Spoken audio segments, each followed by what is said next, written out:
how can we keep this going? So a little bit about some of our public spaces. First one to go through is Spruce Street Harbor Park. Spruce Street Harbor Park is about a 3-acre park with a really nice tree canopy that was unprogrammed and didn't really see too many visitors throughout the year. So the organization decided to come up with a lighting scheme that you can see in the trees, very simple. Put some hammocks up. Go along here, some old Navy barges that were acquired and then transformed into basically a floating restaurant and little floating gardens in there and continuing that lighting pattern. Third element of Spruce Street Harbor Park was the boardwalk, just laying down some boards, utilizing some shipping containers, turning them into basically pop-up little restaurants with all local food and beverage options here. So it went from a passive park that saw a few people stroll through on a given week to, I think last was about 650,000 visitors throughout the summer. So it's really a great success story of how to bring people down to the waterfront. And one of these, the reason this was chosen first to develop is the biggest challenge with Philadelphia. Interstate 95 cut off the city from the waterfront completely. So this one was strategically chosen because it's one of the only connectors back to the city that caps over I-95. So this was kind of that first choice with the mature vegetation in there, the first choice, easiest choice to go and develop. This was partly funded by an Art Place America grant for the shipping containers, for the outfitting, for the lighting. And part of Are a lot of your projects, like with this one, there seems to be a lot of like recycled materials or like a lot of like, reusing certain things that like not for their intended purpose. Is that something that like you do with a lot of your projects, or is it like just a few specific examples?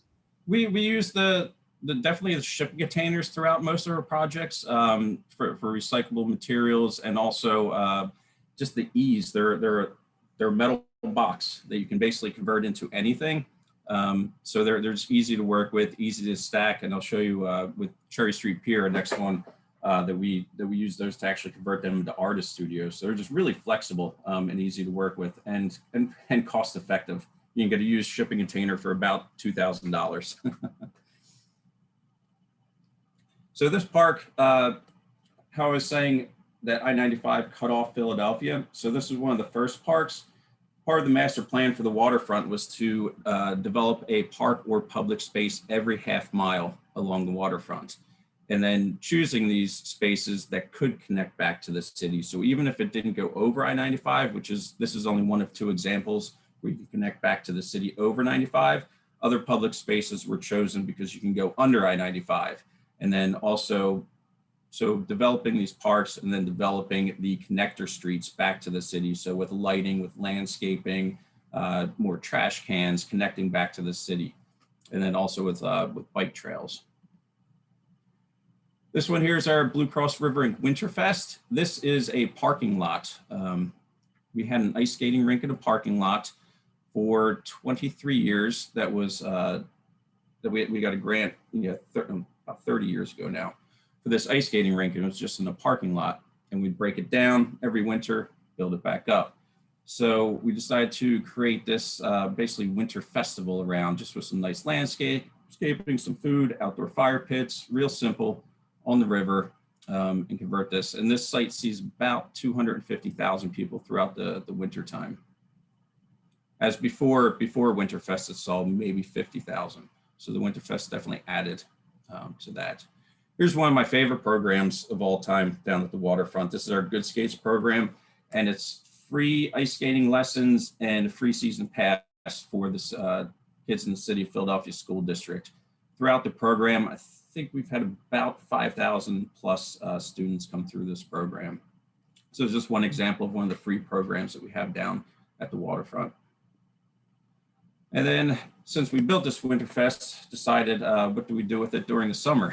So we converted it into a roller skate with a Ferris wheel, miniature golf, same food and beverage components, just to carry it through where it was activated. It was a parking lot that was activated about 3 months out of the year. So now it's 8 months out of the year that's fully activated. In between, we convert them back and forth from winter to summer. So I think it's definitely a better use than a parking lot on the river. And it's been, people definitely love coming down here to this park. Moving on to Cherry Street Pier. Cherry Street Pier, old Municipal Pier 9, was an old shipping pier. United Fruit, I believe, was the company that delivered fruit through here onto the train cars, onto the carts, onto the trucks, and would deliver fruit out to the city. After they left, it became just an empty warehouse. Storage for maybe 3 decades, just storage, windows corroded, everything corroded, doors stuck open, wouldn't open and close. So this was one of the spaces that DRWC was tasked with reimagining. So the organization tried a couple different things. First was, let's see if we could have big events in there and look at it as an event space. This is an event called Feastival, which is a fundraiser for fringe arts that they do every year. So we tried a couple events like this, but they just didn't feel right. Just too big on scale, not the infrastructure for load in, for load out, for big festivals. We have neighbors that we want to make sure that aren't disrupted by these types of events. So we tried a couple of those didn't work. Moved on to this installation from Ann Hamilton. I think this was 2012, this installation went in. And it was a beautiful installation. Over the month that it was up, the pier saw 12,000 people come through. So then the organization thought, all right, maybe let's work with this. Let's see what we can do with this event space in this pier. And it ended up becoming an artist pier. So we utilized shipping containers again and created artist studios. There are 14 artist studios in there. And they're yearly resident artists in there. So they have a year, they can reapply to come back a second year, but we like to rotate through and give up and coming artists a chance. And these are under market rate studios on the waterfront. Here are a couple of the artists in there. We have a Corey Hanzo in the upper left, on the right, Spark Studios, and on the bottom left, Portside Studios. Lots of arts and crafts with kids, lots of great events out in the pier. Here are a couple more examples of some events we did when the pier first opened. So we had large installation, large events, markets, large crowds come through. Another example of some performance activities inside the pier, large scale installations, large crowds, and markets, very large markets, including vintage flea markets, farmers markets, artist markets of a large scale. So obviously the pandemic shut everything down, didn't allow us to do these types of events anymore. So we had to get creative with the artists, with the artist communities, and say, what can we do now? We're limited to, at one point, it was 25 people inside a 55,000 square foot pier. So how do you navigate that, and how do you keep the arts going for people in the city of Philadelphia, the region, and beyond? So we had a couple different models that we worked with pre-pandemic and post-pandemic to provide free programming on the waterfront. So the pre-pandemic model, as I mentioned before, we hosted about 500 free programs, exhibitions, and events throughout the waterfront over a year. Utilized tenant rents, sponsors, proceeds from food and beverage, from the shipping containers to help pay for the free programming on the waterfront. With some of those revenues, we would pay artists, the musicians, nonprofits, organizations to program the space. After the pandemic, had to rethink everything. So the current model was, when the pandemic first came about, like I said before, all the venues shut down, ballets couldn't perform, they couldn't even practice, couldn't be inside, music, orchestras, nobody could do anything indoors. So in the waterfront, the programming department figured, well, we have outdoor space and plenty of it. So how can we work with these different organizations to just reach out and say, we have the space, come down, program, and we'll figure it out together. We'll go through all the rules, the regulations, and we'll figure out how we can keep arts alive throughout this pandemic. And throughout that, we were able to do 23 installations and exhibitions lasting 1 day through 6 months, 15 events and performances, 27 artist-led events, 16 workshops and lectures, 3 private events, and 45 days of markets, including farmers market, and 6 First Friday events.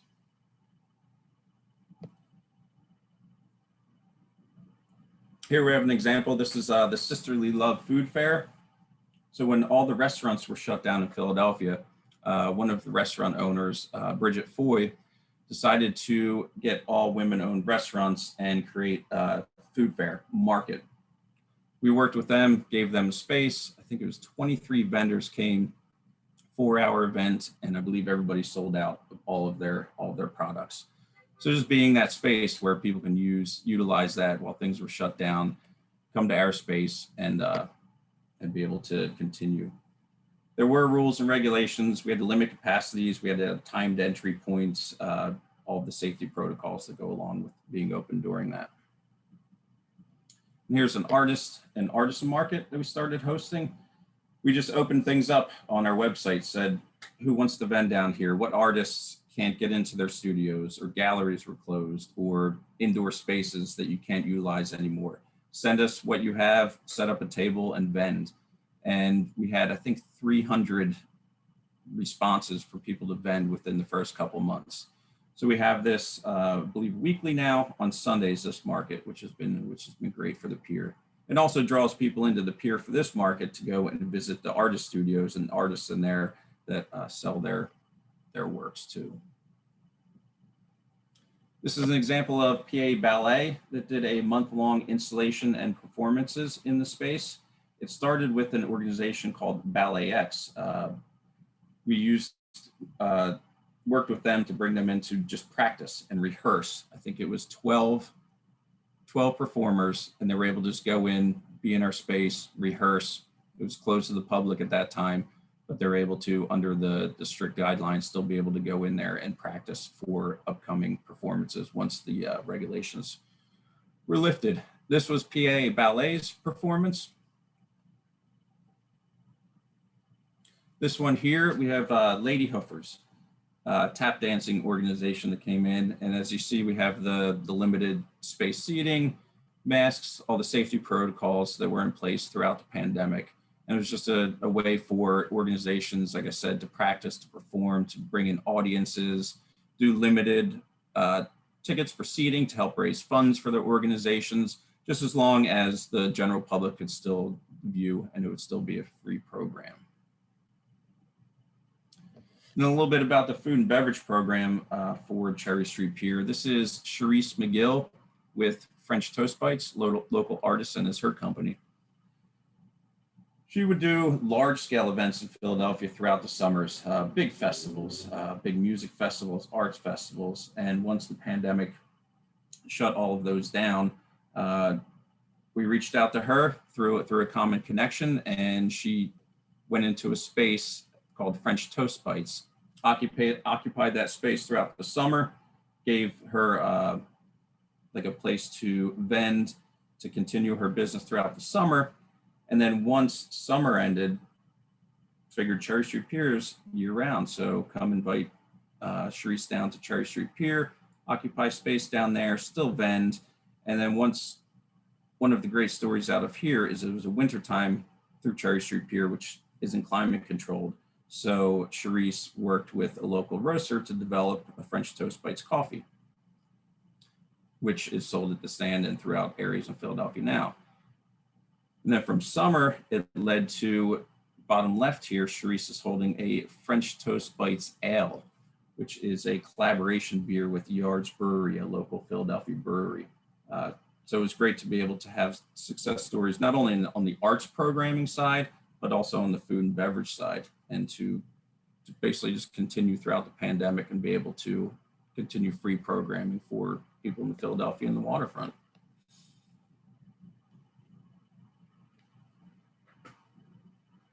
So that's pretty much a summary of my presentation. Opening up for questions. Anybody have any questions here?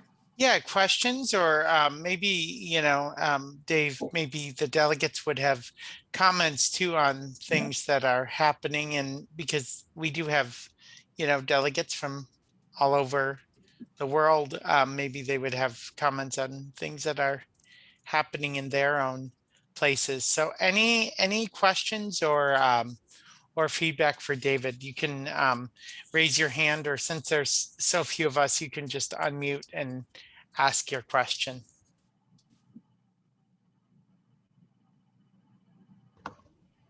I have one. So, or I don't know if I might have missed this, but but I know you talked about kind of the challenges that the pandemic brought to kind of running these programs and stuff. So, I was wondering if like specifically for like I guess financially wise and like kind of making sure that you can still like make these programs like free and available to like the public. I guess like did that kind of or did the pandemic kind of bring any challenges to that aspect? absolutely. Yeah, the programming budget really came from self-sustaining these parks through the food and beverage operations, through the ice skating ticket sales, roller skating ticket sales, and tenant rents and those types of things. So last summer, when basically half the summer was wiped away, that wiped away a lot of the programming budget. And then that's when we looked at all of our public spaces, all of our parks, and said, okay, what we have all this space. What would you like to do here? One example is the National Venue Association, Independent Venue Association. So all music venues were closed down. So we presented them, we have these spaces. Here are the capacities under the rules and restrictions. If you can have the space for free and sell tickets, fundraiser, do whatever you want to be able to have these programs. And that's sort of the model we did with the markets and with exhibitions, just open it up to different organizations. And then had worked with them to have certain tickets or fundraising or donations along with it, as long as there were free people could just walk in and watch the performance at the same time. So it's kind of that balance there. Whereas before we always pay artists, musicians, always pay for the programming, which the money did come from food and beverage sales. So we had to come in, meet in the middle somewhere and find out a way to continue the free programs.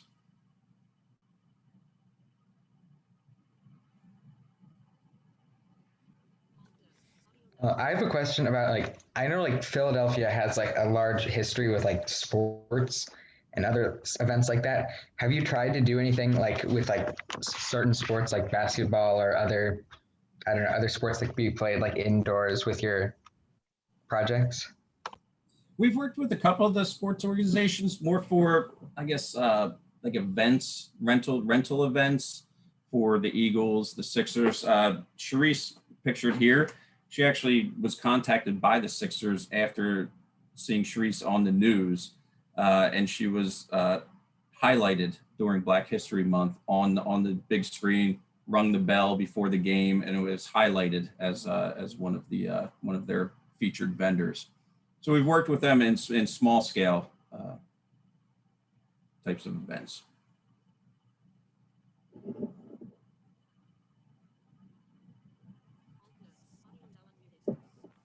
And then I guess another thing is I don't know Iowa City is on much like a lot smaller of a city than Philadelphia, but we had this like kind of part this uh like kind of I guess it was like a park before, but it was kind of just like an empty field.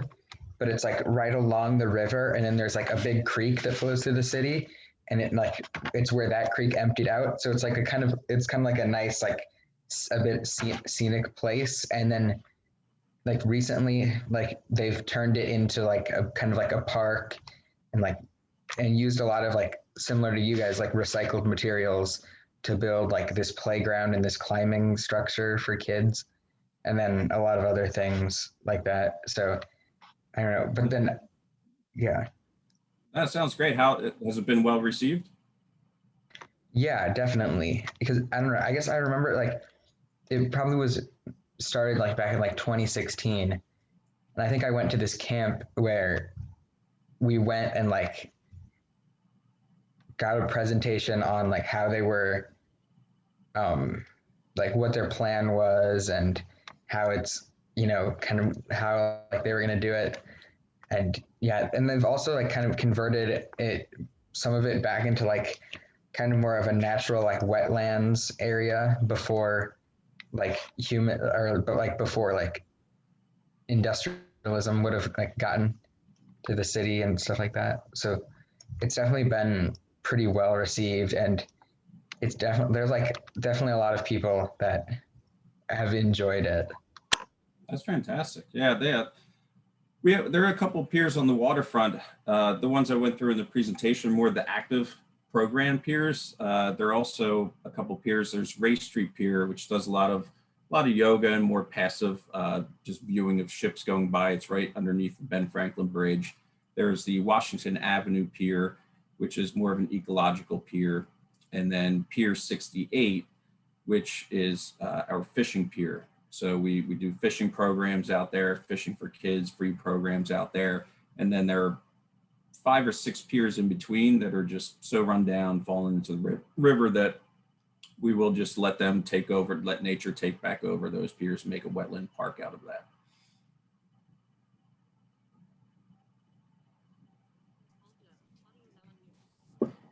So we had some students, I believe from that have been interested in organizing like a cultural festival in their town.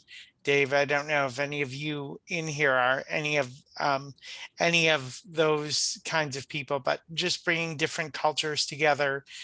Did you find, I know you talked about 1 or 2 festival events you have, and even the vendor events, do you find that they bring different cultures together and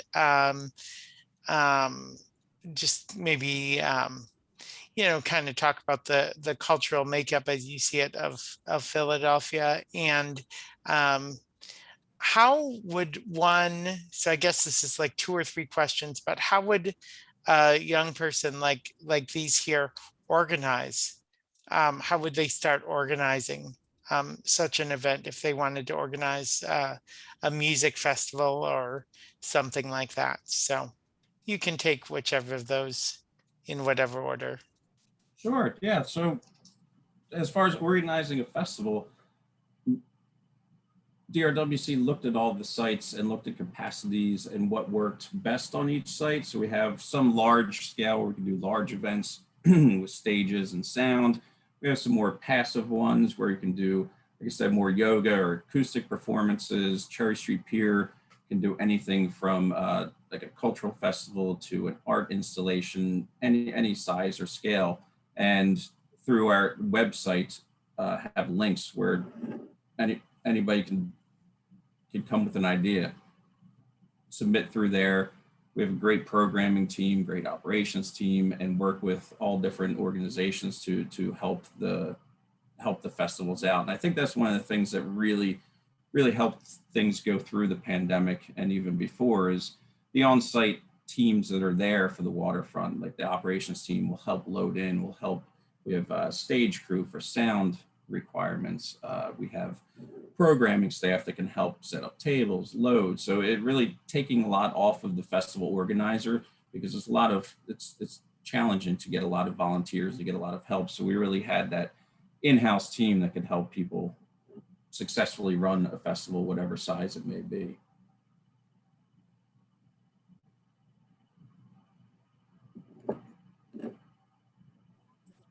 Other questions or comments, other things you've seen, maybe other festivals, or Dave, you may have other like discussion, things to pose to the students, like different questions about what they've seen, but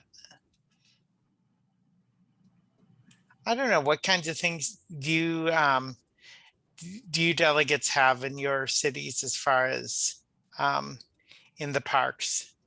Maybe let's hear about that. What kinds of things work well?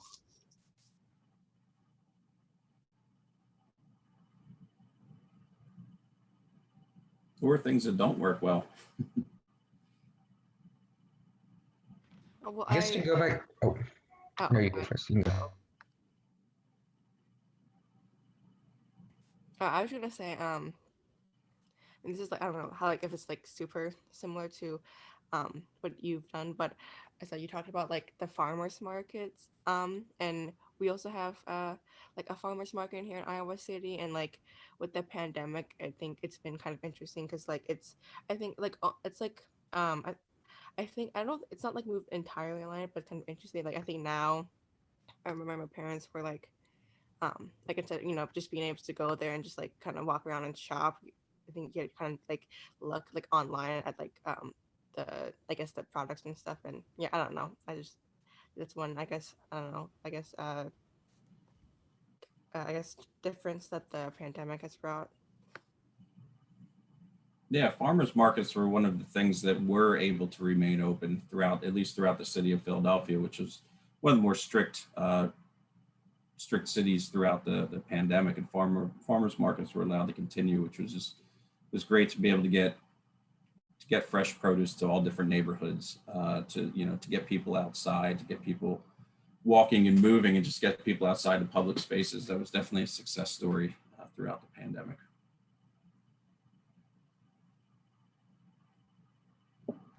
Yeah, kind of going along with the shipping container thing. Downtown in Iowa City, there's like this thing. I don't know how long it's been there, but there's like these like kind of big like kind of room things that are. One second. Sorry.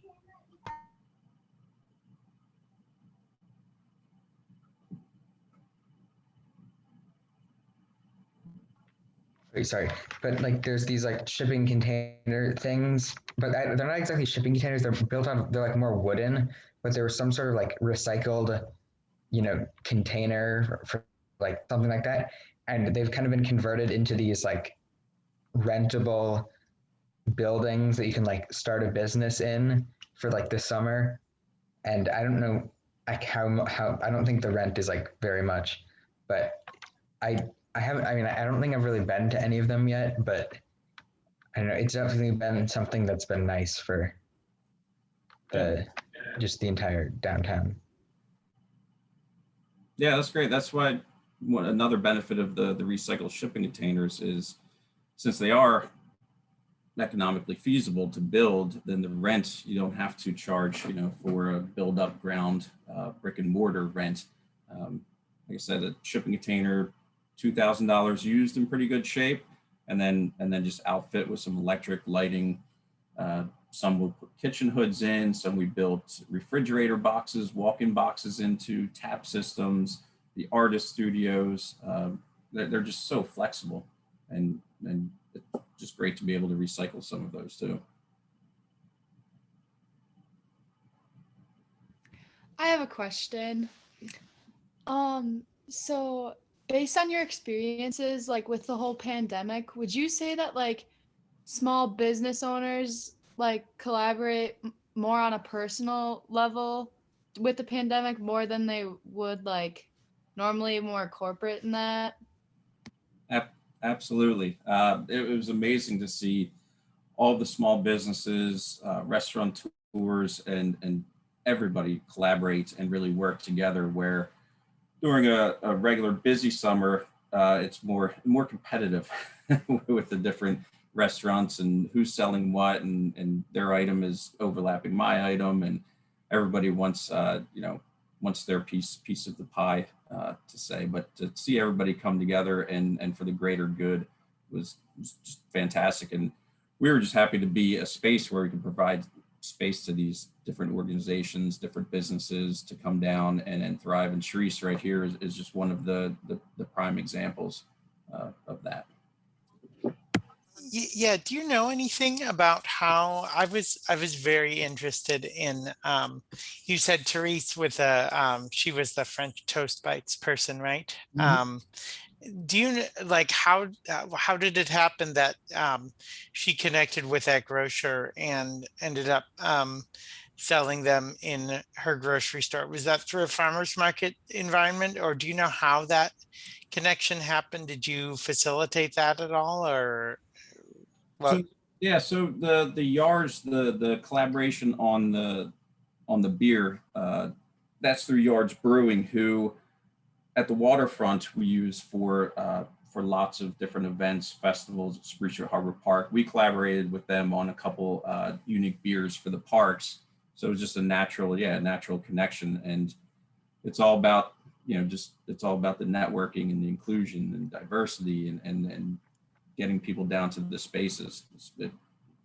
It's all through that and through the farmers markets. I'm not sure where the bean roasters, how Charisse was introduced to them, but just the amount of also publicity that the spaces bring. There are always news cameras down there, stories written. It's just such a lively environment that the more exposure, the better for everyone.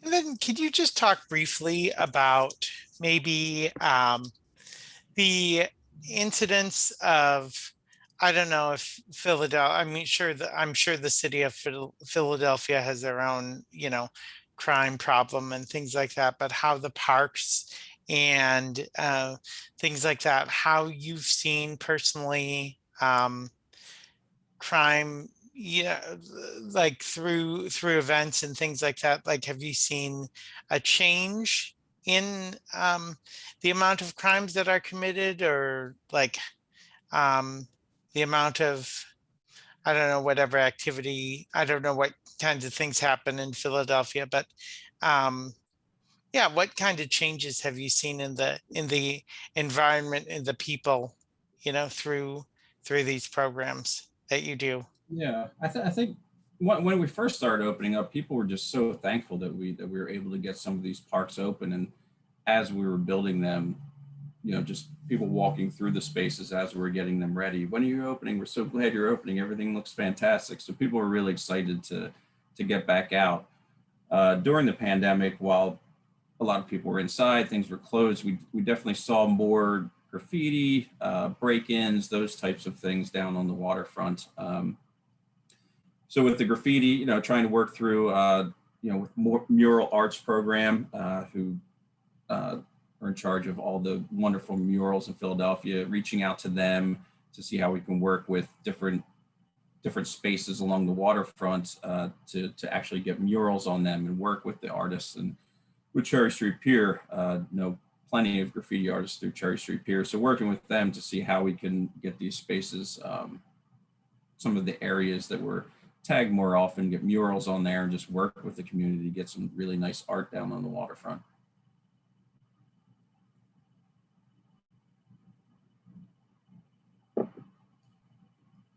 What would you say your favorite project was? That's a great question. I feel like Spruce Street Harbor Park was my favorite project, just because it was so new. Outdoor spaces like that didn't really exist in Philadelphia 7 or 8 years ago, and to see the reception there, to go from just a passive walkthrough park to so many visitors down to the waterfront, and just seeing people just relaxing by the river, and all the positive feedback that we got, where people would say, this was my escape for the day. I came down here, I could forget all of my problems. I could watch the boats go by, people in paddle boats. I could really just escape. There's a nice breeze, the day-to-day of the city. So that was really a nice project. Cherry Street Pier was definitely a challenge. It didn't have that immediate success that Spruce Street Harbor Park had. It just didn't have the foot traffic. And we had 14 artists in there that really depended on the foot traffic, people to come through to see the work that they were making, to buy pieces. And we didn't see that. So it took a couple of things to figure out to get there. And then this new model, one positive from the pandemic, is just opening the space up to people, to events, to markets. We have a small restaurant in the back, Charisse in the front, selling her products. So that day-to-day foot traffic has been fantastic, and the artists have really seen a great deal of success through that. And that kind of Cherry Street Pier almost put all of the parks into one, everything that worked in each one really highlighted in Cherry Street Pier.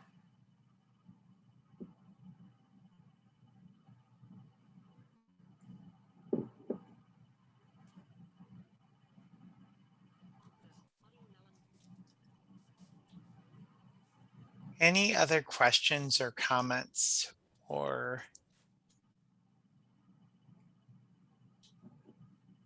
has Dave just all blown our minds, you know, with his information? I guess you said that you were moving. Do you think you're gonna like kind of take up a similar kind of job in wherever you're moving now than kind of like that you did in Philadelphia? That's a good question. There is the city that I'm moving to did just announce a project that's all shipping containers using artists, local food vendors, that is going through the planning process now. And my initial reaction was that I'd like to continue doing this. It is it's a lot of hours. It's a lot of you know, you're really never off. It's a 24/7 job. The parks are open 7 days a week. They're open 12 to 14 hours a day, and even when they aren't open, it's still public space. So there's always things going on. So it's, but just this being down there and seeing the positive reaction from people, that's what keeps everybody down at that organization doing it. Just that positive feedback from everybody.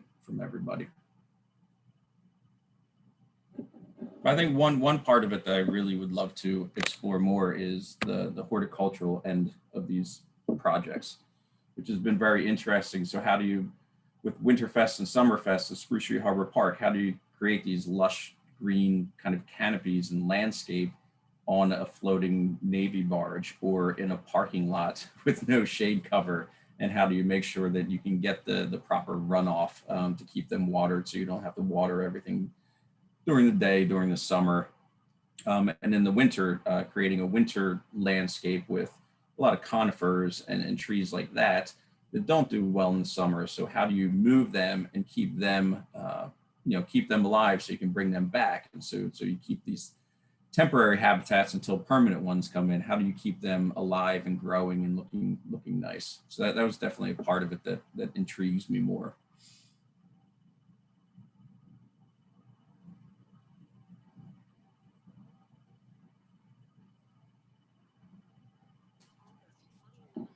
So do you have a favorite kind of tree or element in nature? Do you have a favorite? I don't think I have a favorite maybe tree or plant type, but another thing about the waterfront is seeing these little floating gardens that we put in Spruce Street Harbor Park. They're small floating gardens, but the plant material is watered from the river. And to see those over the course of a winter when it is a down season and that the beavers take them over, we see turtles, habitat on them, all the goose and duck nests all throughout these floating barges, and all the different, from rat snakes to muskrats to all the different species that overtook these floating barges and just created a home out of them. Was really great to see. So that's exciting about the wetland parks that they're undertaking, that they're just going to let these old dilapidated piers get overtaken by nature and create those habitats again. This kind of goes along with the last question, but have you tried like any community garden type of things in any of your projects? We have not.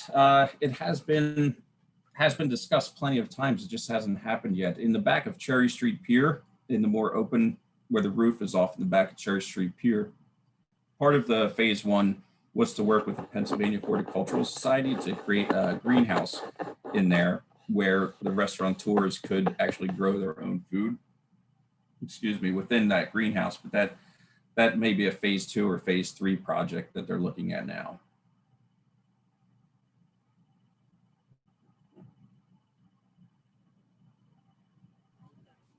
And a couple of the shipping containers put some green roofs on the shipping containers, and that's where a lot of the geese and ducks like to lay their nests along the waterfront.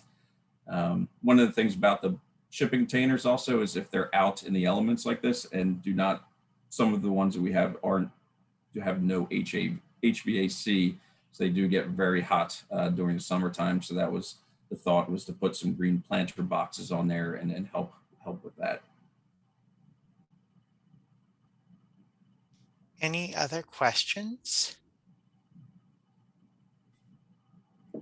If not, I'm going to stop the recording.